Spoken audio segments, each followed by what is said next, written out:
Selamat datang kembali di channel kebanggaan kita semua, Raftel Sport. Tempatnya kamu mendapatkan bedah taktik paling tajam, review laga paling panas, dan fakta sepak bola yang dijamin bikin kamu makin melek taktik. Sobat Raftel, pertandingan semalam benar-benar di luar nalar. Laga pamungkas fase grup Piala Dunia 2026 yang mempertemukan sang raksasa Eropa, Timnas Prancis, melawan tim yang tadinya digadang-gadang jadi kuda hitam mematikan, Norwegia.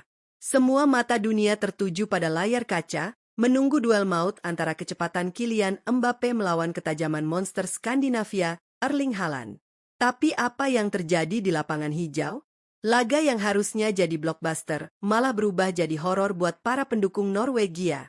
Entah dapat bisikan dari mana, pelatih Norwegia dengan luar biasa beraninya memilih untuk mencadangkan Erling Haaland dan Martin Odegaard sejak menit pertama. Niatnya mau ngeremehin Prancis?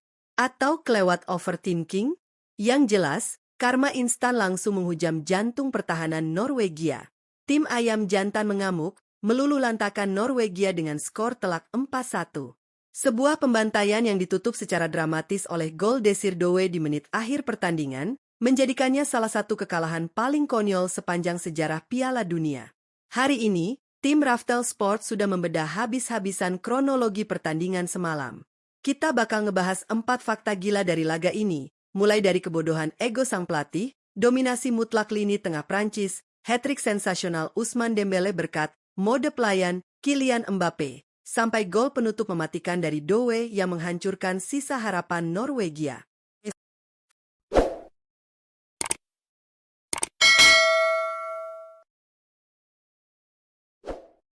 Fakta pertama, dan ini adalah sumber petaka dari segala kehancuran Norwegia semalam, blunder fatal mencadangkan sang duo monster. Sobat Raftel, mari kita bicara pakai logika sepak bola yang sehat. Lawan yang kamu hadapi ini adalah Prancis, kandidat terkuat juara dunia, yang punya kedalaman skuad sedalam palung Mariana. Di laga krusial seperti ini, mencadangkan pemain sekelas Erling Haaland dan Martin Odegaard adalah sebuah dosa besar taktik. Pelatih Norwegia tampaknya sengaja menganggap remeh lawan atau ingin pamer strategi bertahan total sejak awal. Tanpa Odegaard di lini tengah, Norwegia layaknya tim tanpa nyawa. Aliran bola mati total, transisi dari bertahan ke menyerang selalu berantakan. Dan tanpa Haaland sebagai target man yang menakutkan, para bek tengah Prancis seperti Dayot Upamecano dan Emla Troyes seolah sedang ngopi santai di lini belakang. Kesombongan ingin mengistirahatkan pemain pilar justru menjadi bumerang telak. Baru 15 menit laga berjalan, mental pemain Norwegia di atas lapangan sudah hancur karena sadar mereka sedang dibantai tanpa bisa memberikan perlawanan. Masuk ke fakta kedua. Ini yang bikin makin ngeri, bosku. Ketika Norwegia mencoba bermain aman dengan menumpuk 9 pemain di area kotak penalti sendiri, Prancis meresponsnya dengan masterclass dominasi di sektor gelandang. Tanpa sosok jenderal lapangan seperti Odegaard yang bisa menahan bola dan mengatur ritme bagi skuad Norwegia, gelandang-gelandang Prancis benar-benar leluasa berpesta pora. Aurelien Tchouaméni tampil selayaknya bos mafia yang menguasai wilayah. Ia mendikte permainan, membagi bola ke sisi sayap dengan akurasi mematikan, dan memutus setiap upaya serangan balik Norwegia. Prancis sukses mengurung pertahanan Norwegia sepanjang pertandingan. Skema serangan yang dibangun oleh Didier Deschamps berjalan sangat rapi dan sistematis. Bola dialirkan dari tengah ke sayap dengan kecepatan yang bikin bek-bek Norwegia pusing 7 keliling. Menganggap remeh tim dengan organisasi permainan serapat Prancis jelas sebuah tindakan bunuh diri taktik. Fakta ketiga, ini dia kronologi yang bikin rating pertandingan semalam meledak ke angkasa. Banyak yang memprediksi laga ini bakal jadi panggung pesta gol Kylian Mbappe. Tapi nyatanya, kita disuguhkan kejutan taktik luar biasa dari sang kapten. Ousmane Dembélé semalam resmi menjadi mimpi terburuk bagi pertahanan Norwegia. Pemain sayap lincah ini mencetak hat-trick yang benar-benar spektakuler.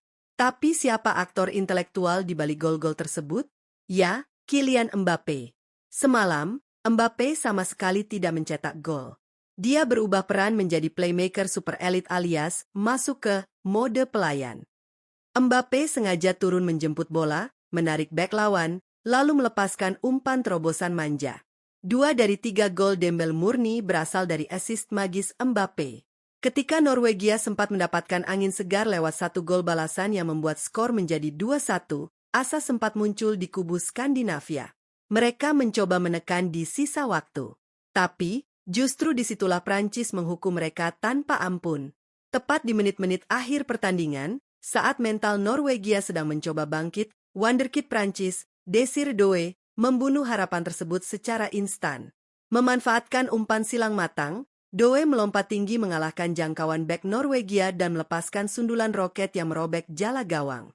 Gol di menit akhir ini menjadi paku terakhir di peti mati Norwegia. Skor 4-1 terkunci rapat, membuktikan bahwa Prancis pantang memberi ampun hingga peluit panjang dibunyikan. Fakta keempat sekaligus penutup dari bedah taktik kita kali ini, superioritas mutlak tim ayam jantan.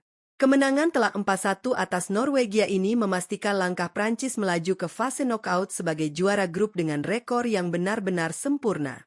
3 kali main, 3 kali menang. 9 poin mutlak berhasil dikumpulkan oleh armada Didier Deschamps.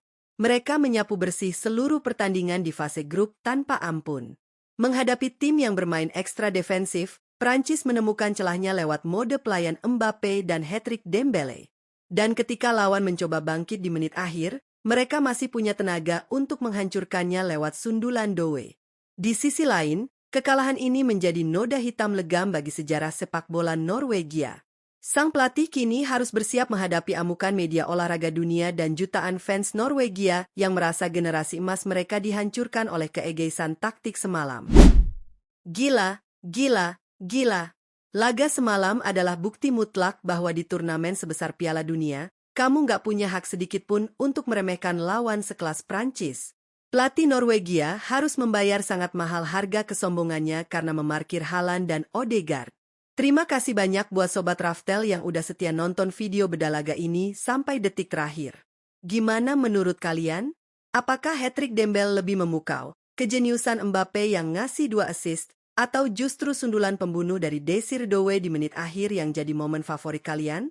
Langsung ramaikan kolom komentar di bawah ya.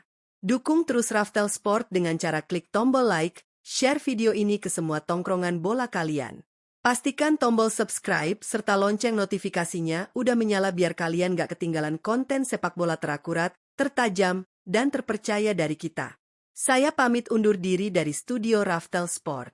Tetap jaga sportivitas. Nikmati terus pertandingannya, salam sepak bola, dan sampai jumpa di video kita selanjutnya. Ciao!